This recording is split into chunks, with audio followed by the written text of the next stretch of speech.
What if every time you ignored your gut feeling, you weren't just missing a sign, you were refusing a call from your future self? Okay, slow down. Are we really starting with, your future self is texting you through your stomach? Because my last instinct was to eat gas station sushi, and I'm not sure that was divine communication. Maybe it was a warning disguised as desire. But here's the deal. Intuition isn't some mystical bonus feature. According to Darius J. Wright, it's the operating system behind the illusion we call logic. So you're saying logic is like the cover story, and intuition is the real spy behind the scenes? Exactly. And we're about to open the file they don't want you to see. Today, we'll reveal how ignoring your intuition is keeping you stuck in the construct and why mastering it is no longer optional. And don't worry, we're not just floating in woo-woo land. We've got research, case studies, and Darius's own frameworks to back this up. Stick around because in part 4, we'll get into the 3 types of intuitive signals and how one of them might already be running your life without permission. And hey, if your inner voice is already saying, "This is for me," trust it. Hit subscribe. Let's begin this remembering together. All right, so let's ground this. What exactly is intuition? Is it biology, evolution, just really fast subconscious processing? Or is it a ripple from the quantum field? A whisper from the timeless part of you that already knows where you're going and where you've been? Yes, the timeless whisper. Right next to my to-do list and overdue emails. Hey, don't underestimate the whisper. According to neuroscience, your body reacts to danger milliseconds before your brain registers it. That gut feeling, it might be a survival tool. But what if it's also a compass for your soul? So let's talk science. We've got studies from the HeartMath Institute showing measurable shifts in heart rate variability before a person is exposed to emotional stimuli. Basically, your body knows before your eyes do. And Darius J. Wright takes it further. He says, the mind filters, the body remembers, but the field already knows. Okay, so we've got biology, psychology, and now the quantum field throwing its hat in the ring. It's not about which one is right. It's about how they all intersect. The real question isn't what is intuition, it's why are we so conditioned to distrust it? That is a dangerous question because if we do trust it, then suddenly we have to take responsibility for ignoring it all this time. Exactly. And that's why in the next part, we'll uncover the 3 types of intuitive signals and why one of them is often mistaken for anxiety when it's actually guidance. Ooh. That explains a lot of my teenage years. Stick around. You might realize your nervous system's been talking all along.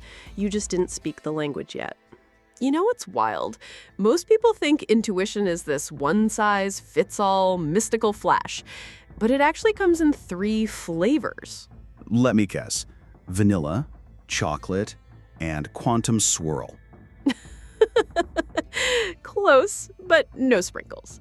We're talking about sensory intuition, emotional intuition, and symbolic intuition. And guess which one we keep mislabeling as anxiety? Let me guess. Emotional? Exactly. That knot in your chest, that tension in your jaw. We're trained to numb it, medicate it, override it. But sometimes it's not panic. It's truth hitting the nervous system too fast. Okay, so first, sensory intuition. Like goosebumps? Or a chill before something bad happens? Yes, that physical response, instinctual, fast, primal. Second is emotional intuition, the shift in your mood without external reason, a sudden wave of sadness when entering a room, or joy when someone calls. That's the one that freaks people out. You feel something off, but nothing looks wrong, so you gaslight yourself. Exactly. We don't trust what we can't explain. And third, symbolic intuition. Dreams, synchronicities, repeating numbers, archetypal images.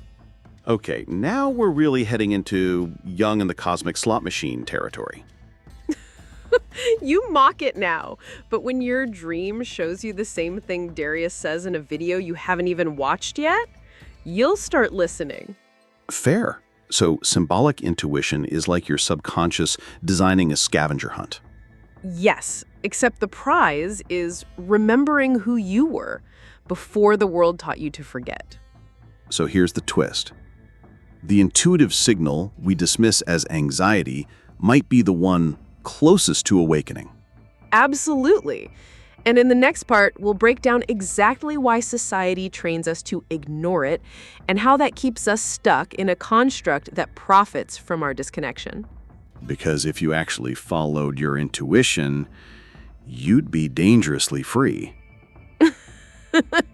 And no one sells ads to the awakened. All right, so let me get this straight. We're not just ignoring our intuition. We're being trained to ignore it? Who exactly benefits from that? Anyone selling you certainty. Anyone profiting from your doubt. The construct isn't just a metaphor, it's an ecosystem. It needs you numb, distracted, and obedient. So, capitalism and social media walk into a bar and sedate your soul before you even get your drink. Exactly. Think about it. If you actually trusted your intuitive pull, you might quit the job that drains you, leave the relationship that stifles you, stop buying what you don't need just to feel something. Because the moment you start trusting yourself, you stop needing the systems built to replace your inner guidance. You'd become unpredictable, unmanageable, and worst of all, authentic. Which, in the world of algorithms and market segmentation, is the ultimate crime. The construct profits from your confusion. It thrives on your disconnection from the inner voice that already knows. That's why mastering your intuition isn't optional anymore. It's revolutionary. So, the construct keeps you looping. Overthink, numb, distract, repeat. But once you start hearing your intuitive signal again, the loop cracks. And Darius says that's the moment your quantum timeline shifts. You stop reacting to life and start creating it. And in the next part, we'll share Darius's 3 practices to restore intuitive clarity, even if your signal feels broken. Spoiler, it's not broken. It's just buried. So, how do you hear the signal again? Darius says it's not about learning something new. It's about unlearning the noise. Ah, yes, noise, my comfort zone. Social feeds, stress, endless just one more episode. Exactly. So here are the 3 practices Darius swears by. Not to gain intuition, but to remember it. All right, let's hear them. And no chanting on a mountaintop stuff. I live near a parking garage. No mountaintops needed. Practice 1, stay empty. It's not meditation in the traditional sense. It's the radical act of not reacting, of letting a moment arrive without filling it. So basically, pause before the scroll. Exactly. You'd be surprised what your intuition says when the world isn't shouting over it. All right, what's practice 2? Watch patterns, not just the ones outside, the ones inside. Emotional loops, thought spirals, the way your body clenches at the same sentence. Intuition often speaks through repetition. That's interesting. So, your triggers are breadcrumbs, not obstacles. Beautifully put. And then comes practice 3. Breathe before belief. Okay, I'm gonna need you to explain that one. Before you decide, this is who I am, or this is what's happening, pause, breathe, Let intuition speak before the old programming jumps in. So much of what we call truth is actually just speed, reaction without reflection. And in that pause, in that space between the trigger and your response, intuition whispers. You know what's funny? These three practices sound simple, but they feel like rebellion. They are. Because once you start hearing yourself again, the version of you that's been waiting in the quiet, you're no longer easy to manipulate. Which brings us to the final chapter. Not just why mastering intuition matters, but what reality starts to look like when you finally do. Here's what no one tells you.